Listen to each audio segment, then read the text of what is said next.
Lalit B Sharma का सादर प्रणाम। श्री राधे राधे। कल 17 सितंबर 2021 शुक्रवार के दिन एकादशी है। इस एकादशी का नाम प्राश्वा एकादशी है। इस एकादशी को पद्मा एकादशी, परिवर्तनी एकादशी, जयंती एकादशी एवं वामन एकादशी भी कहा जाता है। शास्त्रों में कहा गया है कि इस एकादशी के दिन भगवान शयन करते हुए अपनी करवट को बदलते हैं। इसीलिए इस एकादशी का एक नाम परिवर्तनी एकादशी भी है।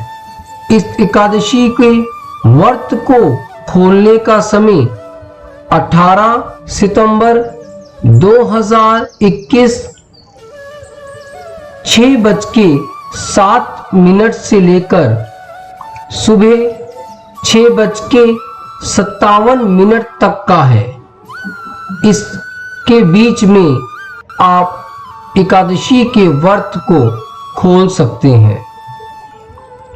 इस एकादशी का महत्व इतना कहा गया है कि जो भी इस एकादशी को करता है वो इस जन्म मृत्यु के बंधन को छोड़ के स्वर्ग की प्राप्ति करता है। महाराज युधिष्ठिर ने भगवान कृष्ण से इस एकादशी के बारे में जानना चाहा। तब भगवान कृष्ण कहने लगे, इस पुण्य, स्वर्ग और मोक्ष को देने वाली उत्तम वामन एकादशी का महत्व तुमसे मैं कहता हूं। यह एकादशी भद्रपद शुक्ल एकादशी को परिवर्तनी एकादशी, वामन एकादशी भी कहते हैं। इस दिन यज्ञ, पूजा अर्चना करने से मनुष्य सभी पापों से मुक्ति पाता है। जो मनुष्य परिवर्तनी एकादशी के दिन मेरे वामन रूप की पूजा करता है उससे तीनों लोक की पूजा हो जाती है। अतः मोक्ष की इच्छा करने वाले मनुष्य को इस व्रत को अवश्य ही करना चाहिए। जो कमल नयन भगवान का कमल से पूजन करते हैं वे अवश्य भगवान के समीप जाते हैं। जिसने भद्रपद शुक्ल एकादशी को व्रत और पूजन किया उसने ब्रह्मा, विष्णु, महेश तीनों का पूजन कर लिया।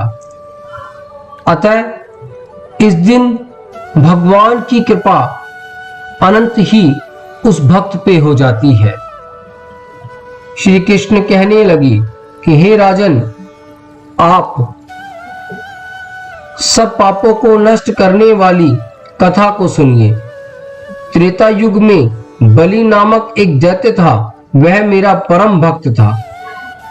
वेदों की पूजा करता और ब्राह्मणों को रोज दान करता, यज्ञ करता, लेकिन इंद्र से वह बहुत द्वेष करता था, जिसके कारण उसने इंद्रलोक को जीत लिया और सभी देवी देवताओं को भी। इस कारण सभी देवी देवता एक साथ मिलकर मेरी शरण में आए और उनकी प्रार्थना सुनकर मैंने वामन रूप धारण किया, जो मेरा 5वां अवतार था।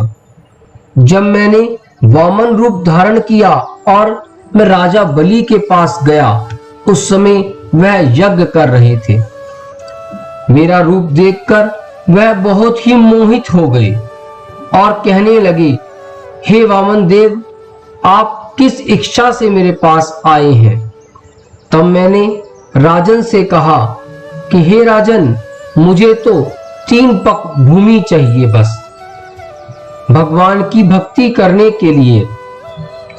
राजन कहने लगा कि इतनी तुच्छ भेंट, वो भी मुझ जैसे राजा से, ये तो मैं आपको दे ही दी, कुछ और मांगिए। तब मैंने बलि से कहा, नहीं, मुझे कुछ और नहीं चाहिए, पर आप पहले संकल्प कीजिए कि आप ये 3 पग भूमि मुझे दान में देंगे। बलि ने यह संकल्प कर लिया। संकल्प करने के बाद जब मैंने बलि से 3 पग भूमि नापने के लिए कहा, एक पग भूमि में मैंने पृथ्वी को, दूसरी पग भूमि में मैंने स्वर्ग लोक को नाप लिया और कहा, हे बलि, तीसरा कदम कहाँ रखूं? तब बलि ने बहुत ही भाव के साथ अपना सिर झुका दिया और मैंने अपना तीसरा कदम बलि के सर पर रख दिया। बलि के सर पर कदम रखने से वह पाताल लोक को चला गया, पर बलि के विनती करने पर कि मैं हरदम उसके पास रहूं, मैंने उसकी विनती को स्वीकार किया। विरोचन पुत्र बलि के कहने पर भाद्रपद शुक्ल एकादशी के दिन बलि के आश्रम में मेरी मूर्ति की स्थापना हुई। इस प्रकार दूसरी क्षीर सागर में शेषनाग पर हुई।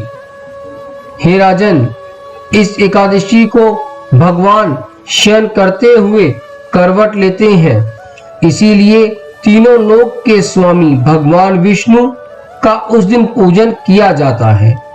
इस दिन तांबा, चांदी, चावल, दही का दान करना बहुत उचित माना गया है।